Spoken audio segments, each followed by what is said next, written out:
আমাদের বাড়ির কালী পুজোর গল্প বলবো আজকে এই ভিডিওতে।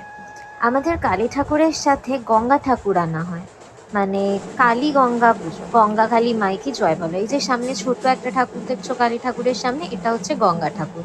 কালী ঠাকুরের পুজো তো রাত্রিবেলা হয়, সেই দিনই সন্ধেবেলায় গঙ্গা ঠাকুরের পুজো হয়। আর এটা হচ্ছে কালী পুজোর দিন সকালবেলা প্রথমে ঠাকুর নিয়ে আসা হলো, এবার ঠাকুর বরণ করে মন্দিরে তোলা হবে। কালী ঠাকুর গঙ্গা ঠাকুর দুটোই রয়েছে। ঠাকুর বরণ হলে মন্দিরে তোলা হবে। তারপর সন্ধেবেলা হবে হচ্ছে গঙ্গা পুজো, রাত্রিবেলা হবে কালী পুজো। আর এই যে ঠাকুরের বিগ্রহ দেখছো, এই বিগ্রহ কিন্তু ভাসান দেওয়া হবে না, ভাসান দেওয়া হবে পরের বছর লক্ষ্মী পুজোর সময়। সন্ধে হয়ে গেছে, বাজনা বাজিয়ে গঙ্গা ঠাকুরের পুজো চলছে। যারা কালী পুজোর জন্য উপোস করে, একেবারে সারাদিন উপোস করতে হয়, মানে সারা রাত পুজো হয়, আমাদের একেবারে ভোর অবধি পুজো হয়, তো পুরো উপোস করতে হয়। তারা এই গঙ্গা পুজোতে অঞ্জলি দিল। এবার সবাই মিলে যাচ্ছে পুকুরে, গঙ্গা যেহেতু, তাই জন্য পুকুরে তো যেতেই হবে। পুকুরে গিয়ে কুলো ভাসায়।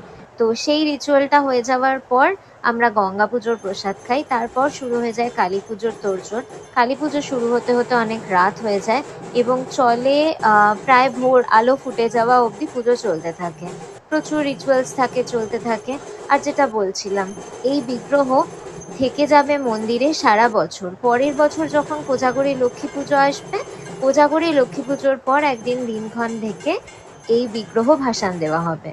তো ওই লক্ষ্মী পুজোর পর ভাসান দেওয়া হলো, তারপরে 1 সপ্তাহের মতো গ্যাপ থাকে। 1 সপ্তাহ পরে আবার নতুন কালী ঠাকুর চলে আসে কালী পুজোর সময়।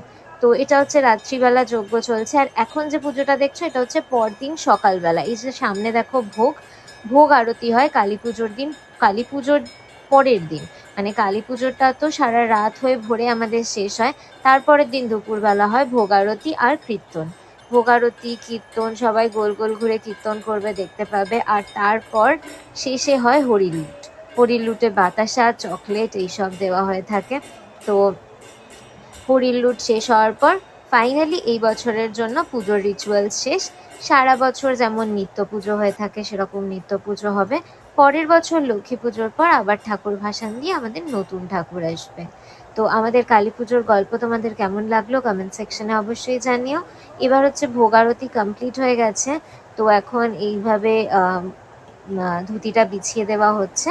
ভোগ মন্দির থেকে নিয়ে ঘরে আসা হবে। এরপরে যেটা মূল আকর্ষণ থাকে আমাদের, ভোগের সমস্ত জিনিস একসাথে করে মাখা প্রসাদ বানানো হয়। সেটা কিন্তু দারুণ খেতে হয়। তোমরা কখনো মাখা প্রসাদ খেয়েছো? জানিও।